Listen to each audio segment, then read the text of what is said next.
अस्सलामुअलैकुम दोस्तों, अपने लोगों का हाल कैसा है बोले तो गरम गरम बिरयानी होना, बिरयानी खा लिए बाद में चाय होना।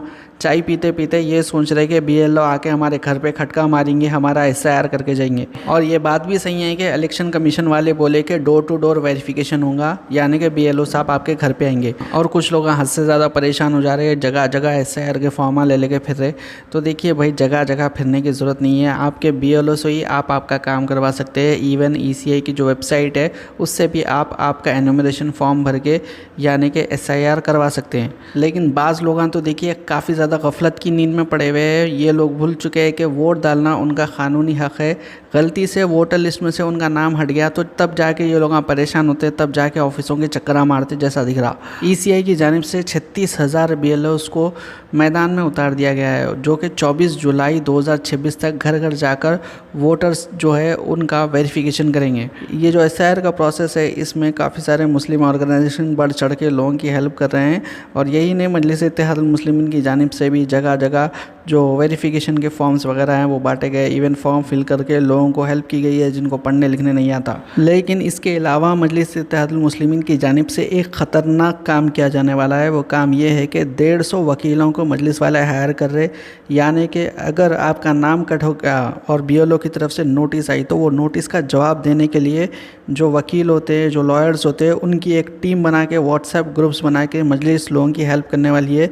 तो देखिए, अगर आप फॉर्म फिल कर दिए, फॉर्म फिल करना भूल गए अभी तक, तो पहले जाके फॉर्म फिल करवा लो। और मजलिस की जानिब से किस तरह से लोगों की हेल्प की जाने वाली है, जो प्लान है वो बैरिस्टर ओवैसी की ज़बानी बताया गया है, वो मैं आपको सुनाता हूँ।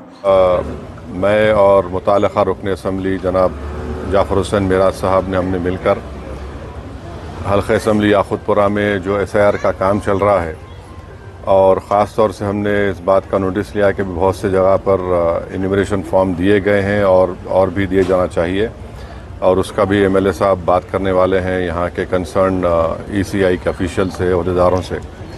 दूसरी बात, हमने उन मुकामात का जाकर मायना भी किया जहाँ पर पढ़े लिखे नौजवान लड़के और लड़कियाँ बैठकर अपना वक्त देकर गरीब आवाम को एन्यूमरेशन फॉर्म फिल करने के लिए वो अपना पूरा ताउन पेश कर रहे हैं। बीएलओस के अलावा काफ़ी सारे मुसलमान नौजवान लड़के लड़कियां जाके, जो गरीब लोग हैं जिनको पढ़ने लिखने नहीं आता, फॉर्म तक फिल करने नहीं आता, और वो लोग काफ़ी ज़्यादा परेशान हो रहे हैं। डॉक्यूमेंट में ख़ुद का नाम जिनको पढ़ने नहीं आता, वैसे लोगों की देखिए हेल्प कर रहे हैं। तो दिल से सलाम ऐसे लोगों को जो गरीब लोगों की हेल्प कर रहे हैं। अब आगे आपको सुनाता हूँ किस तरह से मजलिस वाले 150 लॉयर्स को हायर करने वाले, यहाँ पर आप सुन सकते हैं। तो मेरी आप तमाम लोगों से गुजारिश है कि अपना इन्यूमरेशन फॉर्म आप सही तरीके से उसको फिल करिए। 2002 की जो डिटेल्स हैं उसको सही तरीके से फिल करिए। जिस किसी के साथ आपकी मैपिंग हो रही है उनका नाम का जिक्र करिए। और 2002 में जहां पर स्टेट लिखा गया है उस वक्त आंध्र प्रदेश था, आंध्र प्रदेश लिखिए। जिनके पास मैपिंग नहीं हो रही नामों के ज़रिए, उनको अपने दस्तावेज़ात देना है। तो मी सेवा सेंटर से आप अपने दस्तावेज़ात बनाकर उन दस्तावेज़ात की कॉपी लगाकर आप दीजिए जिनके पास जिनका नाम नहीं आया है। और दूसरा, जिन वोटर्स की उम्र अक्टूबर में 18 साल की होने वाली है, उनको फॉर्म 6 के ज़रिए अपने नाम का इंदराज कराना बेहद ज़रूरी है। चौथी बात यह है कि आप जानते ही हैं कि अगस्त के पहली तारीख को ड्राफ्ट लिस्ट आएगी, और उसके बाद जिन लोगों को नोटिस दी जाएगी उन नोटिस का जवाब देने के लिए मजलिस इत्तेहादुल मुस्लिमीन की जानिब से, आप जानते हैं कि हमने 2 दिन पहले करीब 150 लॉयर, 220 वकला को हमने बुलाया था। माशाल्लाह वो तशरीफ़ लाए आए। उन सब को हमने कहा कि ड्राफ्ट लिस्ट आने के बाद जब नोटिस दी जाएगी नोटर्स को, उसका कैसे हम लोग ERO के पास अपील करना। और बंगाल के एक मशहूर सबर इंस्टीट्यूट के ज़िम्मेदारों को हमने बुलाया, उन्होंने एक फॉर्मेट बनाया है और उन्हें बताया कि सिविल प्रोसीडिंग होगी। तो उन वकलाओं से भी उन तमाम व्हाट्सएप ग्रुप बनाया गया है, उनसे तमाम डिटेल शेयर की गई है।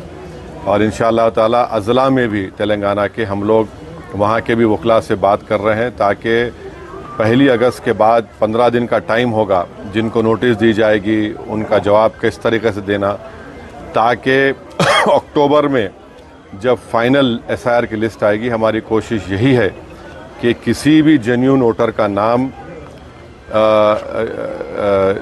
फाइनल लिस्ट में शामिल हो जाए और अगर जिसका नहीं होता है तो फिर उसका क्या करना है वो भी सिलसिले हम लोग तैयारी कर रहे हैं। और छठी बात यह है कि मैं फिर से तेलंगाना के चीफ मिनिस्टर से ये डिमांड कर रहा हूँ कि वक्त का तकाजा है कि आप अपनी गवर्नमेंट के ज़रिए तेलंगाना में परमानेंट रजिस्ट्रेशन सर्टिफिकेट दीजिए। देखिए गरीबों को बहुत मुश्किलात पेश आ रही हैं और फाइनल लिस्ट आने के बाद अगर आप और हम मिलकर बोलेंगे अरे नाम काटे गए, साजिश की गई, तो अभी से आपके पास टाइम है। 24 जुलाई से पहले आप कम से कम 1-2-3 दिन के अंदर एक फ़ैसला ले लीजिए, ताकि हफ्ते 8 दिन दरकार लगेंगे उसको इशू करने के लिए। तो उम्मीद करते कि तेलंगाना के चीफ मिनिस्टर और उनकी हुकूमत हमारी इस डिमांड का संजीदगी से गौर करके जल्द से जल्द फ़ैसला लेंगे। जब पड़ोसी रियासत कर्नाटका में इस तरह का पीआरसी सर्टिफिकेट दिया जा रहा है तो तेलंगाना में भी देना बेहद ज़रूरी है, क्योंकि एसआईआर की जो फाइनल लिस्ट आएगी, जिस किसी का नाम नहीं आएगा उनकी शहरियत का क्वेश्चन होगा, उनकी सिटीज़नशिप के बारे में सवाल निशान खड़ा होगा। तो ये बहुत ज़रूरी है कि इसके बारे में तेलंगाना में कांग्रेस की हुकूमत इस बात का सीरियसली नोट लें और जल्द से जल्द कोई फ़ैसला करें। अब देखिए बाज़ बस्तियों में बीएलओस आ रहे तो लोग ऐसा जाके उनके पास काम करवा ले रहे, यानी कि अपने जो एनुमरेशन फॉर्म्स वगैरह है वो जाके फिल करवा ले रहे। तो बाज़ लोगों को घर के बाहर निकलने तक हाथ नहीं हो रहा, क्या बोल रहे मेरे घर पे खटका के न उठाए मेरे को आके नहीं बोले आओ बोल के, मैं नहीं जाता हूँ, मेरे घर पे आके खटकाया तो जाता हूँ, डोर टू डोर वेरिफिकेशन होना है, ऐसे बातें कर रहे बाज़ जने। मुसलमानों की ईमानदारी के ऊपर, देशभक्ति के ऊपर मीडिया वाले सवाल करते हैं, लेकिन देखिए दीन इस्लाम मुसलमानों को क्या सिखाता है, किसी का ना हक 1 रुपया भी लेना नहीं सिखाता। और ऐसे ही एक हमारे ईमान वाले भाई, इनको जा रहे थे, जाते जाते एक नॉन मुस्लिम भाई का पर्स मिला। पर्स मिलने के बाद ये चाहते तो वो पर्स रख ले सकते थे, उसमें करीब 4-5 हज़ार रुपये भी थे, लेकिन उसके बावजूद इनकी ईमानदारी देखिए, वो शख्स को ढूंढते हैं जिसका पर्स था वो एक नॉन मुस्लिम शख्स था और उसे वापस करते हैं वो पर्स। ये है भाई साहब ओम प्रकाश जी, इनका पर्स गिर गया था जो कि मुझे मिला ही गिरा, और इसके अंदर कुछ रुपए भी हैं, 2-4-5 हज़ार रुपये जितने भी हैं, बहरहाल मैंने गिने नहीं, लेकिन नोट देखती 2-4-5 हज़ार रुपये इसमें हैं। और मैं बच्चों को स्कूल छोड़कर आ रहा था एमडी रोड, तो इनका पर्स मिला मुझे सांगानेरी गेट के नीचे हनुमान जी के मंदिर के पास। तो मैंने पर्स उठा लिया और घर पे पहुंच गया था, घर आधे रास्ते में मैंने कोई फ़ोन नंबर मिलेंगे फ़ोन करके बुला लूँगा, लेकिन जब मैंने सोचा मैंने कि यार चलो एक बार पर्स खोल के तो देखें रास्ते में ही, तो पता लगा कि ये हलवाई, इनका कार्ड दिखा, लेकिन मेरे पास नंबर नहीं थे, फ़ोन नंबर लाइसेंस के ऊपर, और इसमें हलवाई के कार्ड बहुत सारे थे। तो मैं तो हलवाई की जो जोरी बिहार में मंडी लगती है वहीं मिलेंगे, हलवाई होंगे ये भी। इनका पर्स मैंने लुटा दिया। ये लो भाई साहब आपका पर्स, बहुत आपका पर्स, बहुत धन्यवाद जी भाई साहब, धन्यवाद आप ही का पर्स। अरे चाय दे रहे हो ना। जब मुसलमान कोई अच्छा काम करते हैं, यहाँ पे देखिए पैसों का मामला था, ये शख्स चाहता था वो पैसे रख ले सकता था, लेकिन ईमानदारी का मुजाहरा करते हुए, दीन इस्लाम की तालीमात के ऊपर अमल करते हुए इन्होंने देखिए ये जो पर्स है इसे लौटा दिया।